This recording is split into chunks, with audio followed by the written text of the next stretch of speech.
Now that's with a reduced fan blade.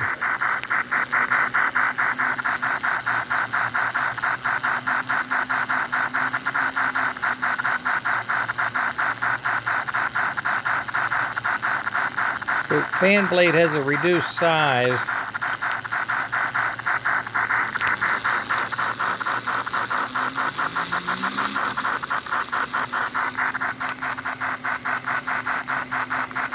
It looks like there's a restriction in that inner layer somewhere. I might have to get a drill out and see what's causing that.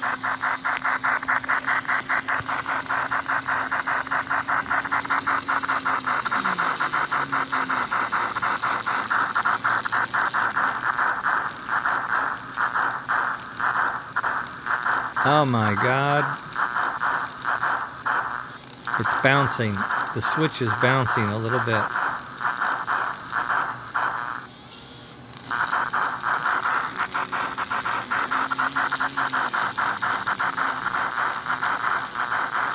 I think with a load, pulling a load, we're going to have a lot of fun with that. We're going to have a lot of fun with that, pulling a load. And that's a big speaker, and it's out in the open. It's not inside something, so it's going to sound a lot different inside as well. But as you can see, the chuff sound is holding on. The puff smoke is holding on. The one thing I found was, oh, there it is. I didn't have idle. Now I do. Now I cranked this thing up to no end, so I gotta crank it down to some end. I gotta figure out which way to go with it. Increase that. I can turn the idle down. I know I can. I just gotta make sure I go the right way. I was sitting here cranking because I didn't see it earlier, and now all of a sudden it's coming out. I have a trim pot. I'm turning it. I really don't know if I'm turning it the right way. And the board's not mounted, it's just sort of flappy.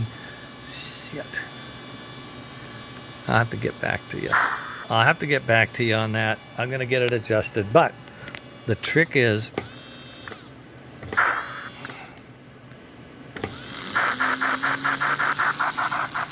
we have puff and we have chop.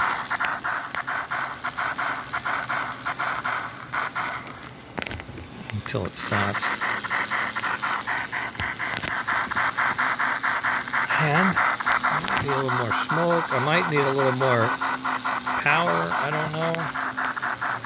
We'll see. Well, this is all part of the tuning process. That's why I've got it out like this. I can't mount those soundboards anyway. It wouldn't fit.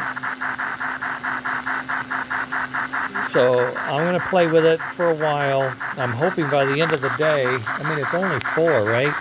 So maybe I'll put the connector bar on and see what it does pulling something. That might be fun. I know we're close. I know we're really close. Oh, I did a test fit. This whole smoke housing right here is not going to make it.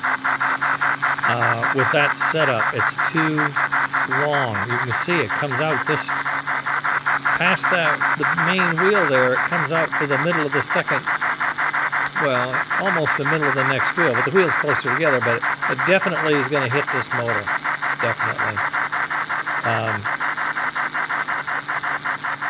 I don't know what I can do about it. I mean, I might be able to shorten the housing. Andy tried that for me once too. He shortened it, so maybe I'll have to shorten the housing, push it forward more. Because at one point this motor was touching the gear, so that's definitely not going to work. Unless the Atlantic goes to the magnet and the reed switch for this rear piece, which I toyed with in my mind. Once I got this built, I thought, you know, there could be a spot there, but I just wasn't confident, but I may be forced to rethink that. Any case, this is mule number 1, okay? This will probably be mule number 3.